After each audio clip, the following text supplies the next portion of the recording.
nagtago ka. Meron ako tinago sa inyo. Nagsinungaling kami. I'm so sorry. Hello everybody and welcome back to another episode of Camp Confidence. Hello mga madam. Hello mga madam. We're so excited. Welcome to episode 60 of this podcast. So dahil special lang kasi 60. Nothing. Wala, bakit? Wala lang, bakit gusto namin. We declare that it's special. So it's special. So it's special. Magre-reunion kami ni Madam Rizza today and it's just the two of us para magka-life updates naman tayo. And we can also answer some of your questions that you sent over from Instagram. Madam, mag-call to action tayo. Bago kayo, mga madam, makinig sa ating episode, don't forget to subscribe. And rate us 5 stars. Rate us, yes. At least 5 stars. Nothing least. lower than that. Charot. Thank you. Anyway, so madam, how have your weeks been like? Masaya siya kasi yun nga, we have been building a couple of brands again. Marami na namang kaganapan at marami na namang mga pasabog. Pero nakakapagod, pero kaya natin to. Ginusto natin to, madam, so kailangan nating panindigan. Amen. Wait, nare-release mo na ba itong mga brands na to or these are more brands na you're developing? More brands. Pero I actually vlogged about it already. Mga ganap for 2022. Ikwento mo mabilis, ano yung mga brands na yan? Okay, super quick. I'll be releasing 4 brands this year. So, first brand is... Rest and give back what? What is pahinga? So, I can give back. Oh. That makes sense, yes. Diba? That's true. That's very true. Yan ang mission sa buhay. Ayan. So, first brand is an aesthetic clinic. Kung if you are mahilig kayo sa mga facials, thermage, mga ganon RF, yun, that's number 1. We called it, Let's Glow. Stressed ka na ba? Let's glow! Ganon. Gusto mo ba makipag-bonding sa mga madam? Let's go! Ganon. Bakit mo sinasabi like that? Parang nag-iba yung branding bigla. Kasi doon kasi talaga galing yun. Kasi yung thinking namin is parang it shouldn't be, parang skincare shouldn't be a super duper luxury brand. Kasi diba if you think of other brands, parang intimidated ka na agad. Kasi ako, myself, na-experience ko yun, na parang syempre wala pa naman akong pera that time, tapos gusto ko magpa-facial. Tapos parang pumunta ako dito sa isang aesthetic clinic, tapos parang gusto ko palang buksan yung door, parang, ayoko na lang, kasi baka mamaya yurakin nila ako sa loob. Pero yun nga, yun yung gusto kong ma-imbibe dito sa Let's Glow! Ganon. Na parang it shouldn't be intimidating. Ganon. Kasi you just have to be informed na para sa ating mga sa atin katulad nating mga normal na mamamayan ay magets natin kung ano ba talaga yung ginagawa sa ating body. Ayun. Ganon I siya. love that. Ano po yung tatlo?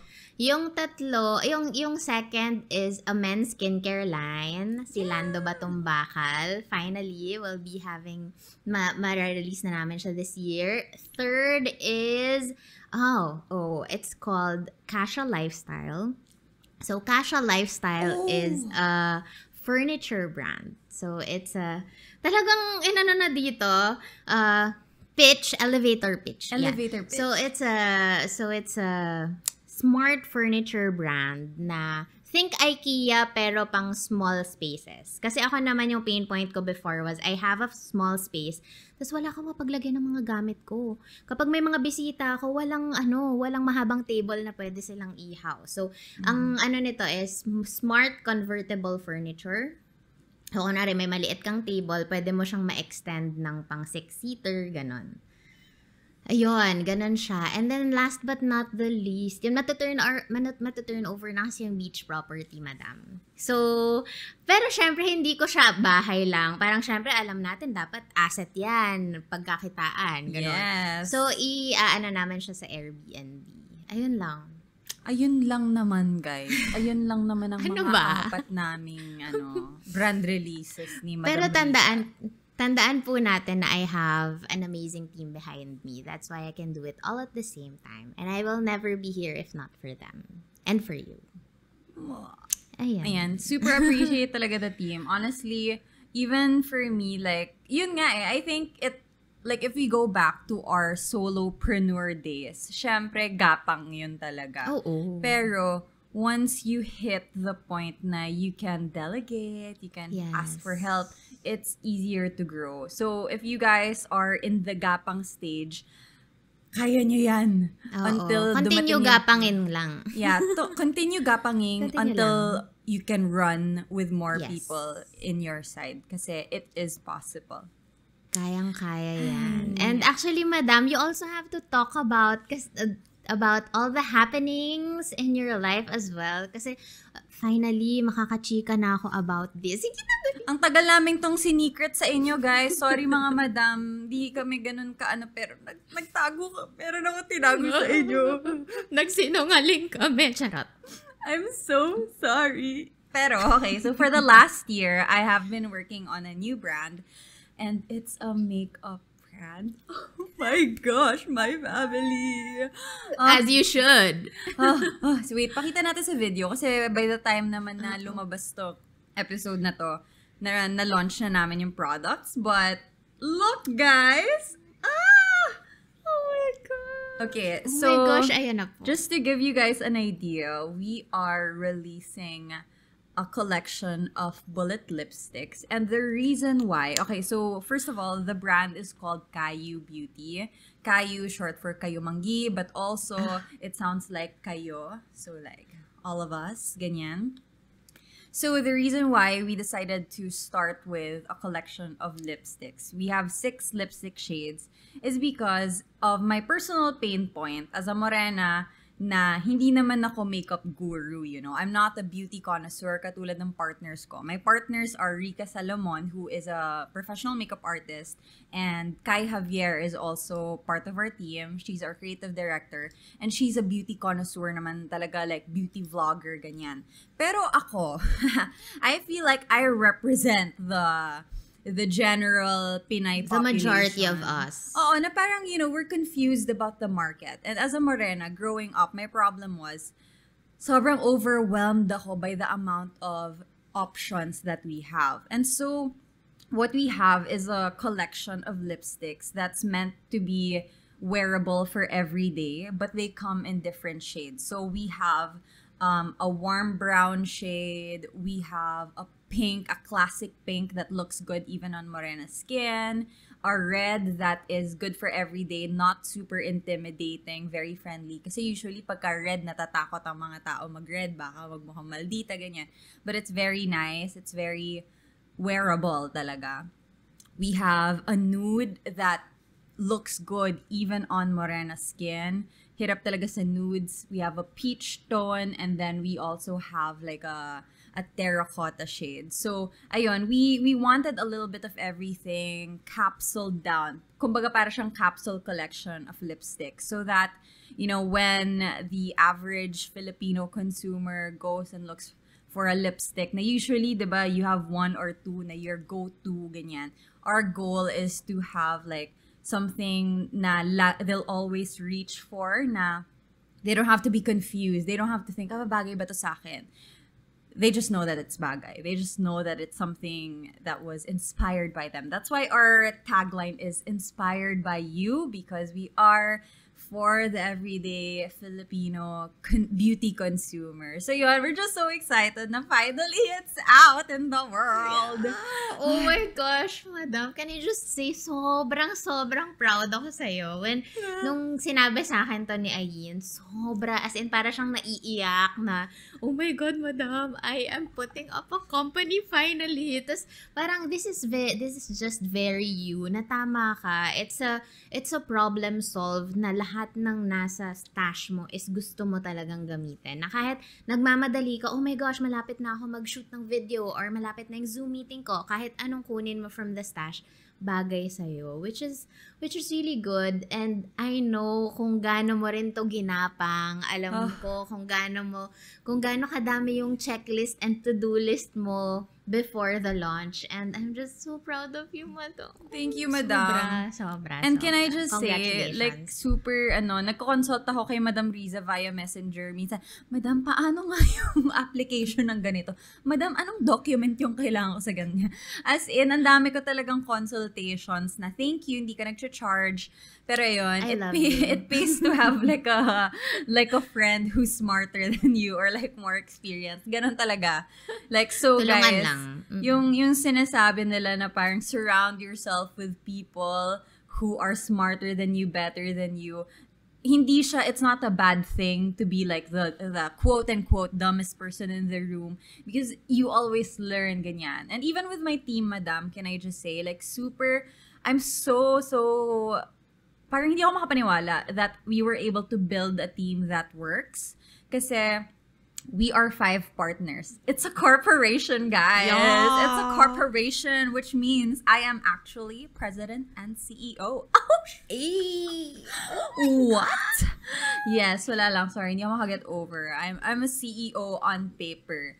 But basically, 5 kami na partners. We have somebody, si Rika, who is our operations person. She's COO, and talagang experience niya, logistics, operations, professional makeup artist. She worked for other makeup brands before doing ops. So, diba, like, sobrang perfect na, yun yung background niya. Number 2, we have our creative director, Kai, who is an amazing multimedia designer, but at the same time, sobrang makeup girl niya. Madam, lahat ng brands na subukan na nung babaeng yun. So, sobrang galing niya, talaga, like, creatively. We have Landom, who is our tech person. He works in the tech side talaga. So he works with like the website, the back end, e-com, ganyan. And then finally we have JR, who is our finance guy, legal guy. So kami, hindi ako na masyado ng problema sa paano ba ipaprocess yung BIR? Paano ba ipaprocess yung SEC? As in, nagawa na lahat. Tapos parang, so for me, as the like marketing girl and as the planner Virgo, I was able to like oversee things and be able to really parang work with my strength, which is, you know, project management, project planning. So natutuwa lang ako na if you find the right people, it does make things easier. And also natuto ako ng compromise, natuto ako communication, natuto rin ako, madam, mag-step up like as a leader. Kasi, di ba, parang, lalo na friends kami. So, natutunan ko yun over the last year. By the way, this was before Miss Universe. Na-postpone yung launch namin because of Miss Universe dahil sumali ako. Yeah, it was supposed to launch September Q4, di ba? Last year. Last year. Okay. So, ayun. Galing. Kaya, parang, it was just like a real learning experience for me, not just as an entrepreneur, but as a leader as well. Like, parang, ngayon, mas nagigets ko na yung mga kwento mo about being a leader. Kasi honestly ako, I was just like, what? I handled 2 people.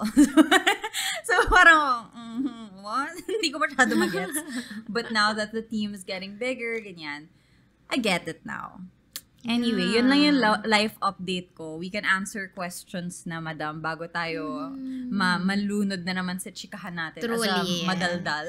Ganun na nga. This is from T-chan_key. Ang question niya is, how to deal with the fear of not being there yet?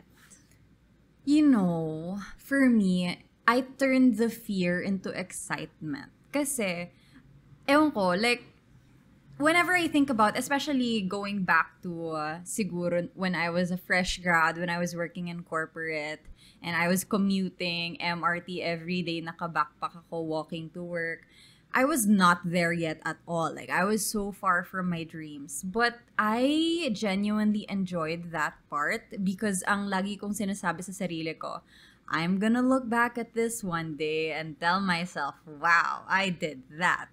And parang the anticipation of knowing that this current moment is gonna take you somewhere, I think it's a mindset thing. You need to be grateful for the season that you are in your life. And you need to accept and be grateful na this season is gonna take me to the next one. So dapat, not being there yet is a blessing, because not being there yet means there is somewhere to go. So don't be afraid of not being there yet. Be grateful that you're not there yet. Because ito yung mga moments na babalikan mo na parang, I'm gonna appreciate this. I'm gonna thank myself soon. It's the same way na you look at your high school self, di ba? Parang, oh, high school was such a fun time. Oh, childhood was such a fun time. Grade school was such a fun time. Pero in the moment, you're like, oh, I'm not there yet. It's the same way. So if you're a fresh grad or if you're working on your career and you're not there yet, just know that you will look back and be like, I did that. Instead of fearing the unknown, na parang, ay, shocks, sana maging ganun na ako, I put all my energy into how I can prepare myself before ako mapunta dun. Dun sa there natin, sa future. So parang, yes, it's good that you can see your goals, but allocate your time and energy sa present self mo. Kasi kung paano mo ginagawa or how you work with your present self, magme-mirror yun sa future mo. Kumbaga, yun nga, always work on yourself, always better yourself, always build relationships with other people and yourself as well. Para kapag andun ka na, you'll look back na parang, wow, she did that. She did that. What? Ayun. Thank you, T-Chan Key, for your question. Let's go to the next one. This is from D.A.L.A. How to be confident in public even though you are making mistakes? Gusto ko to. As a perfectionist? Yeah. Ako, ano ba? Kung paano ko siya na-overcome, I guess. That's how I can say it. I work inward. I need to be confident with myself first, na parang alam ko na kaya ko yung sarili ko, na okay ako kahit imperfect ako, na I need to accept and love myself kahit alam kong maraming areas in my life that needs improvement. Kapag settled na ako doon, kapag na-remind ko na yung sarili mo na, Riz, you are okay even if you are imperfect, saka ko siya malalabas. Kapag kunwari in public, for example, public speaking like this, I'm not perfect as a public speaker, but alam mo yun, parang trusting the process, and minsan talaga just laugh at your own mistakes. Kasi kasi wala ka nang magagawa, nagkamali ka na. For example, nagbuckle ka, ganon, o kaya meron kang nasabing weird or mali yung pronunciation mo. It's okay. Parang tawanan mo lang yung sarili mo. Hindi na magigets ng audience mo yun na ano. Mm-mm. Kasi the more na itago mo siya, mas parang awkward, ganon. Totoo. I think, acceptance, what you pointed out, no? You need to accept na nagkamali ka eh. So, you need to accept it first and foremost. And then after that, either, if for example, hindi naman siya malaking deal. Like for example, if you stutter, if you make a mistake in public, like what you said sa public speaking, then laugh it off. But, for example, you are making mistakes, let's say, sa relationships or sa business, something that yung effect is a little deeper, meron ka nasaktang tao, ganyan. How do you rectify it? So, you still accept na you made a mistake, but then you ask yourself, how can I make this better? And I think we just need to acknowledge that we are human, we make mistakes, and we have the power to choose to do better the next time. Kasi lahat naman tayo nagkakamali. It's just a matter of how do we own up to it. Naalala ko, madam, like honestly, like to this day, I still think about the one mistake na talagang pinagsisisihan ko. I ghosted one of the best employers I've ever had. At nakwento ko, hindi ko ata ito nakwento. Hindi ko pa ito nakwento. So, during my Raketera days, I was an email marketing specialist. And I was 22, I think, at 22, 23. Tapos, alam mo yun, I was very young. I wanted to make a lot of money. And so, I took on a lot of jobs. And at the same time, my relationship was going off the rails. As in, nasisira yung personal relationships ko. Tapos, hindi ko kinaya, madam. At that point, hindi pa ako diagnosed with like my generalized anxiety disorder or anything. So I didn't know how to deal with my emotions. I ghosted my employer. He's from Canada. He is the best boss I've ever had. Sobrang bait. He would adjust his time just to be able to meet with me na nasa Philippine time. When I was in the US, he adjusted his time to meet with me sa weekly calls namin. And then I just did not talk to him for 2 weeks. As in, I went AWOL. And to this day, I think about that mistake na parang, like, I can't believe, like, I did that to a boss who gave me the salary, the compensation that I asked for. I can't believe I did that to a boss who was just so understanding, so good. And literally, I have a list of people I need to say sorry to. He's on top of that list. And iniisip ko to this day, like, how do I make it work? How can I be, alam mo yun, paano akong babawi sa taong ganon? Like, ang bait-bait niya talaga. Tapos, parang I really let him down. I was his only employee and I ghosted him for 2 weeks. So, ngayon na I'm an entrepreneur as well, like, how can I be confident as an entrepreneur knowing that I was a bad employee? I was really, I was awful. I was the worst. Ang inisip ko, like, number one, I accept that that was my mistake. Number two, I don't allow myself to forget that. I always think to myself, okay, how can I make it work the next time we ever see each other again? You know, he didn't even reprimand me. He didn't even get my salary back. Like, he could have. He didn't. He just, you know, like, basta ako talaga yung mali dun. So, like, to me, like, I always have it at the back of my head. Like, how can I make it up to this person? But anyway, so, wala pa akong magawa because hindi naman kami in communication or anything. But I always keep that in mind so that I don't make the same mistake again. So I'm working on my weaknesses, yung mga ganun ko. I'm in therapy now. I'm working on my traumas. I'm working on, you know, para hindi na siya ulit. So I'm just allowing myself to be a work in progress, but at the same time, I'm constantly acknowledging the fact that these things have happened and I don't want them to happen again. So, yun yung sa akin. Oh, madam, I was such a bad employee. Kaya talaga, businesswoman talaga.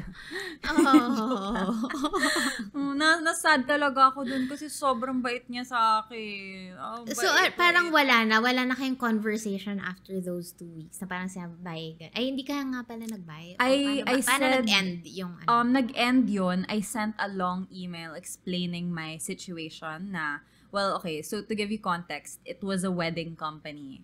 It was a wedding company, and at that time, my wedding was falling apart. So, hindi ko kinaya. So, I could not write, kasi I was a writer, so I could not write about weddings because my engagement was off. So, alam mo yun, like, I was emotional turmoil, pero at the same time, I should have told him. I should have told him, di ko kaya. I should have told him na I'm not making any progress. Instead, I ghosted him. So, ayun. Kaya nag-end siya when I sent a long email really apologizing for it. But, sabi ko rin na, you know, like, if one day I can help him out again or in some way para bumawi, I would. Pero, syempre, I didn't expect a reply. He didn't reply na to me, which I totally get, by the way. And, ayun, I don't know what happened to his business, but I haven't really heard from him since. I just really pray all the time na sana he's blessed kasi he's such a good person who deserves so much more than me. So, yun. Yeah. Yun talaga yung, like, if anything, that's my biggest regret in life. Like, letting down a really, really good boss. Aww. Pero yun nga, it really boils down to self-awareness and communication talaga, no? And parang working on yourself. Yes. And look at where you are now. I'm sure kung nakikita ka man niya ngayon, he's proud of you. Ay, nahihiya ako. Mag-reach out kaya ako. Why not? Sabi ko, ano pong gusto niyo ipopromote? Ano pong gusto niyo ipopromote? Ipopromote ko po for free. Ganun. Hindi ko alam. Yun. Anyway, I'll try to make amends. I want to make amends in this lifetime. I'll figure it out. But anyway. Yes. We'll get there. Well, I haven't yet. I'm just gonna keep working on what I need to work on. Anyway. Truly, we'll get there. Next question. Okay, on to our next question. Okay, from Hello Ever. How to love all the features you already have? Ano yung process? I think you can maybe kwento the process of loving all your features. I think before anything else, I want to say it's not linear. It's definitely not, you reach a point of confidence, is confident ka na forever. It's not like you reach a point of confidence na you like your body, you're gonna like your body forever. It's not like that. And I learned it the hard way because I worked very, very hard to like myself. But then pageant happened and it undid everything that I learned to love about myself. And all of a sudden, I hated my arms. All of a sudden, I hated my tummy. All of a sudden, I hated my legs, my height, na hindi ko naman hate before. So, knowing that, I would say first things first, give yourself grace to feel what you're feeling. Na if you are insecure about something, it's okay. Number 2, always remind yourself that these are not flaws. They are features. They are features. What flaws? Yeah, what flaws? They're features. Like, for example, my bilog face. That's a feature. My height is a feature. Represent. Genetically, mas malaki talaga braso ko. That's a feature. Pero at the same time, like, if you are able to work on some things, like, for example, you want to be stronger, then work on that. I feel like, if anything, mas nawawala yung mindset ko ng mababang self-esteem, pangit na self-image whenever I am doing things that fulfill me, like outside of my looks. Whenever I do a good job at work, whenever I have good conversations with my family, whenever I move, doing my morning walks, whenever I go to the gym, pagka meron akong mga fulfilling activities that, make me feel good as a person, it takes away my focus from the things that I hate about myself. So, yun. So, that's what I would say. Ikaw, madam. Mm-hmm. Ako naman, mas nag-change yung mindset ko from the aesthetic part of my body into thanking myself. Being grateful na, thank you, self, kasi nakakabuhat ako. Thank you, self, kasi nakakahinga ako ng maayos. Thank you, self, kasi kahit malaki yung face ko, kebs to the world, I can still do my job. Thank you, legs, na kahit maliit siya, manipis siya, kasi gusto ko ng thicker legs eh. Nakakapag-squats pa rin ako ng mas maayos, ganon. Parang, it's more of inner work pa rin talaga for me. Inner work, mindset, ayun. Ganon siya for me. That's so funny, madam, na parang ikaw, ang inaano mo is you have thin legs. Ako naman, I have big legs na parang, what? Like, sometimes talaga, you want what you don't have. Ganon talaga. Our brains are wired like that. Yeah. And it's normal. It's normal to think about these stuff. Pero yun nga, I go back to being grateful for my body. Yes, be grateful. Also, can I just say, after my operation, diba, I had my surgery. I got my 5 cysts taken out from my breasts. I had a much, much better relationship with my body after that surgery. And it's only been like 3 weeks. Pero, kasi, honestly, na-bother ako, madam, sa boobs ko after the pageant. Sabi ko, oh no, I'm so flat. Like, walang shape yung body ko, wala akong boobs, ganyan. Tas, as in, I was considering, like, should I get BA, like, augmentation surgery, ganyan. As in, kinoconsider ko siya, I was looking up, like, inspiration, I was looking up videos. And then, after my surgery, tas tinanggal yung mga cysts, I was like, oh my God, like, I'm grateful I'm alive. Like, I'm grateful benign. I'm grateful na hindi cancerous. So, like, whatever. I have a flat chest. It's fine. Parang I really had a deeper appreciation for my body because this body allows me to live this life. Yeah. And like why am I making myself feel bad about this when this allows me to be with my family? This allows me to do what I love. So it's also not bad na you wanting to have parang, alam mo yun, enhancements in your body. Ako, ikaw, anong standpoint mo doon? Ako kasi parang, whatever makes you feel good, more confident, na hindi from an outside force, na as long as sa sarili mo nanggagaling yung, shocks, parang gusto ko magpaano. For example, rhinoplasty. Yeah. Dati kasi 'di ba parang ano siya, anong tawag dito? Hindi tanggap. Pero ako talaga ever since nung time na 'yon, parang lagi kong sinasabi, ano bang pakialam nyo kung gusto nila 'yan? Their body, their rules, 'di ba? Make sure na parang you're doing it for the right reasons. Yes. And like for example with my friend Rika, I really loved what she said na kasi she's been wanting to get augmentation for the longest time kasi parang it feels like it completes her. Pero, she took so much time bago niya pinagawa. As in, 10 years bago siya nagpagawa. Kasi ever since naman, she had the capacity to do it. Pero, she didn't do it until she felt like she was doing it for the right reasons. Kasi, sabi niya before, she wanted it out of insecurity. But ngayon, recently, when she got hers done, she said, I'm doing it because this feels like I am more myself. And yun, in that case, parang ako, na-appreciate ko yun, na parang she was able to identify the purpose. And when you know the purpose and you know it's gonna make you happy, then for sure, go ahead. Yeah. Pero kasi ako, yung sa situation ko, I wasn't coming from a good place. So that's why I'm happy I didn't do it. Okay. From Avril Kian, how do you know that you're healing from your past trauma? Ano ba mga, ang casual ng conversation, ano ba trauma mo, Ano ba mga trauma ko? Oh my gosh, I'm not even sure kasi nga 'di ba, I still have to get that appointment with a therapist talaga, madam. I swear. Yeah. Feeling ko ang dami kong unprocessed traumas, unprocessed emotions, na parang feeling ko parang sinaself-diagnose ko yung sarili ko minsan. Maybe I'm just also grateful na parang kaya ko pa. Kaya pa siya? Ganon. Yeah. Pero lagi akong on the brink of, alam mo yun. Kapag may mga, ang tawag ko doon, breakdown na clock moments. Kapag may mga ganon. Childhood traumas. Oh my gosh, kailangan ko pa nga rin to i-identify eh. So, parang ikaw ata dapat ang kailangan kong tanungin here. Pero so far, ako ngayon with how I cope, how do I know I'm healing?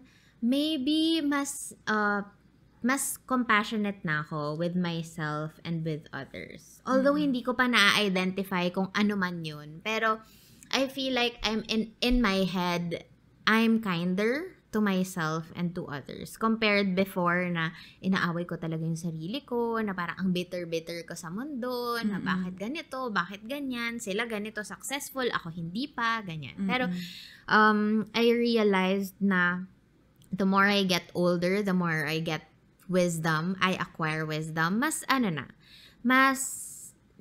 thankful na ako sa buhay ko, mas thankful na ako sa people surrounding me, sa mga bagay-bagay that surrounds me, ganun. So, hindi ko masagot ng tama tong question na to. So, I guess ikaw dapat sumagot here, madam. You know, madam, I think this is the perfect example of even the highest functioning people can benefit from therapy. Kasi the fact na like parang you can't pinpoint the moments in your life that, you know, still haunt you to this day. And I'm sure there is some kind of pero hindi mo pa ma-pinpoint.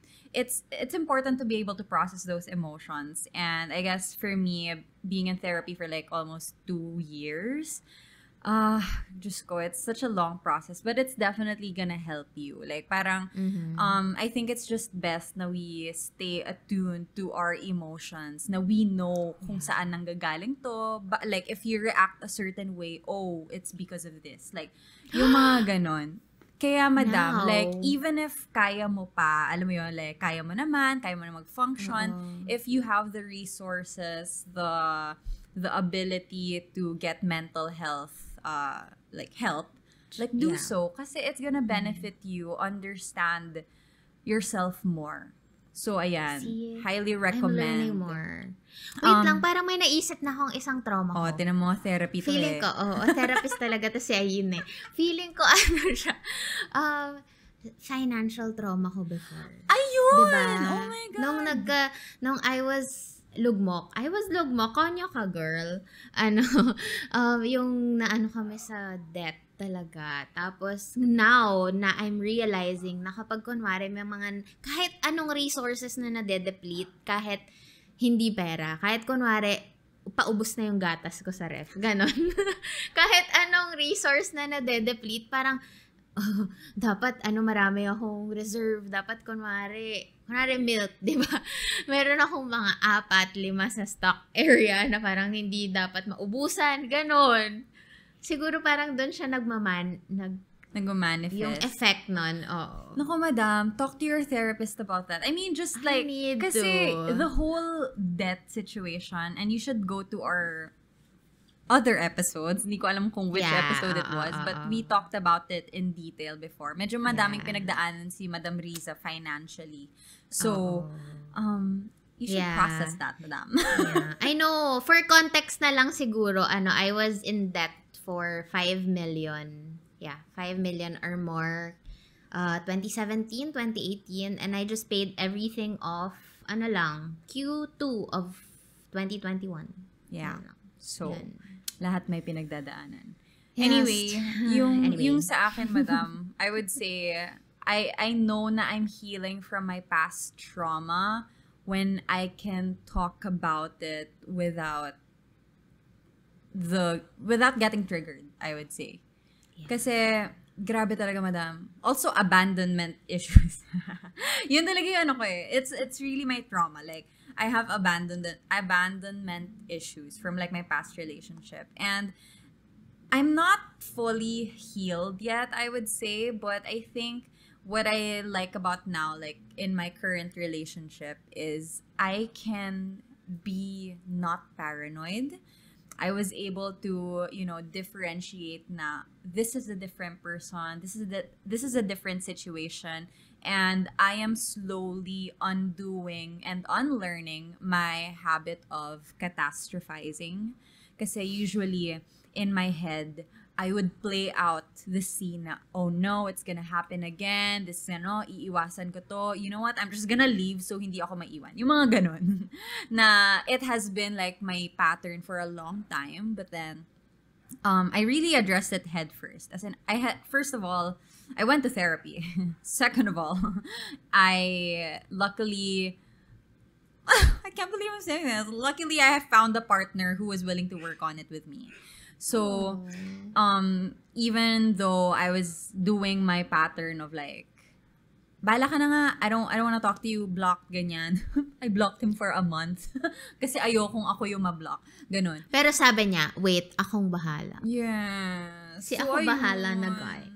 Parang, like, I think you know that you're healing from your past trauma if, number 1, you acknowledge that you even have that trauma. Number 2, you are addressing it head first instead of avoidance, because I was avoiding it for a long time. And number 3, you are taking steps towards healing it talaga. As in like actual steps na talagang you're talking about it, you're conversing about it, and you're not ashamed of it anymore. I would say it's that. Okay, last question. Madam, can you read our last question? Okay, our last question for today is from Cristel Abelio. Sabi niya, ang question niya is, what to do when you don't know what you're doing in your life anymore? Can I just say... Super lost, ganon. Madam, Cristel Abelio is Miss Aklan. Oh, hi! Hi, Miss Aklan! Miss Aklan. We love you! I'm Miss Las Piñas. Las Piñas.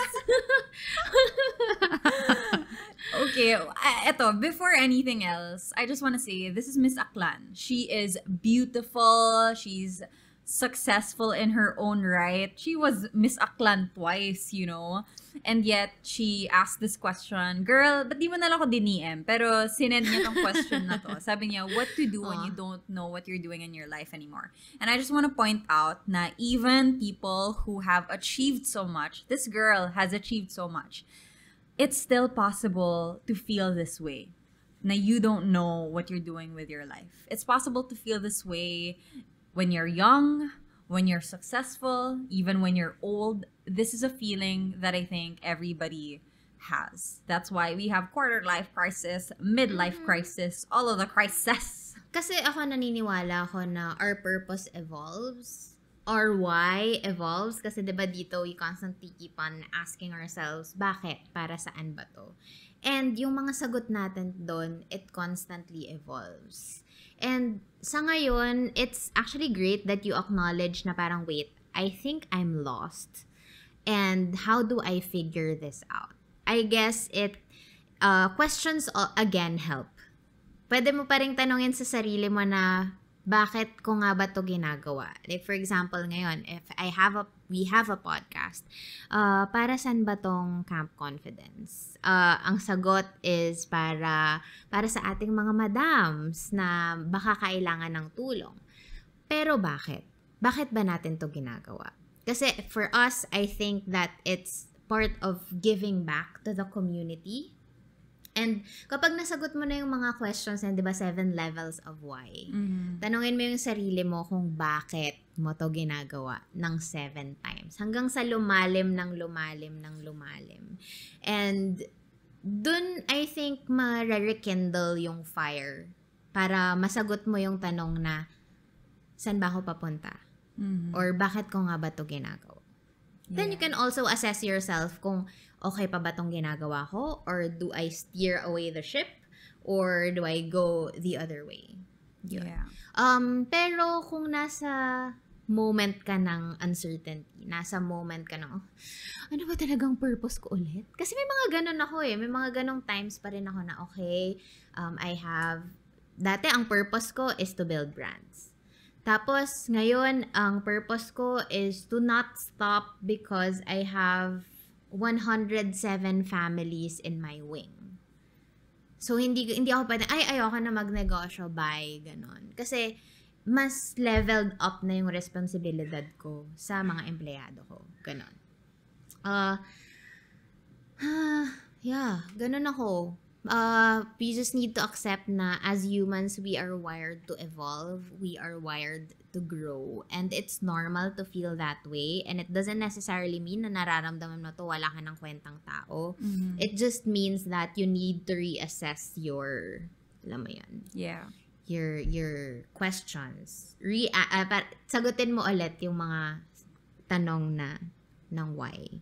Yeah, I agree. Like, questions really help. And I think to add to that, madam, listing down. I think the practical, like for me, practically, what I did was to literally list down as many options as possible. Like, imagine yourself and be as wild as you can. List down yung mga pwede mong gawin next. Like, what are the next steps? Like, for example, modeling, starting a small business, pursuing my pageant career, creating content, show business, going back to school. Like, list down all of those options. See the pros and cons. Find what's most appealing to you. Think about your future. What kind of lifestyle do I want? And alin dito sa mga paths na to is gonna get me there. And I think once you lay it down on paper, honestly, writing helps me so much. As in, kailangan ko i-write down yung mga options ko. Otherwise, I really wouldn't know what to do. So, Crystal, I hope that you are doing well, girl. Also, DM me, like, let's go to lunch.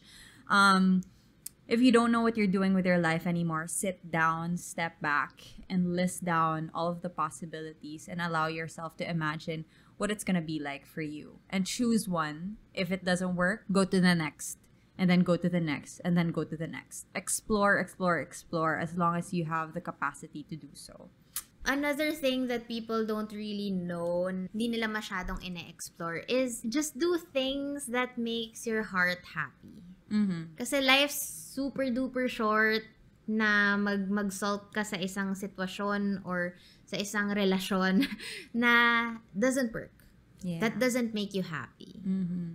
Don't be afraid of change. Move on to the next one. Skirt! A. Anyway, thank you guys so much for listening to this episode of Camp Confidence Radio. Thank you to those who sent in their questions, mga madam. Thank you so much, mga madam, and have a great week ahead. We love you. 5 stars, please. 5 stars. Yes. Follow us everywhere at Camp Confidence Radio, at Ayn Bernos, at Rizza, Lana, everywhere. Bye, guys.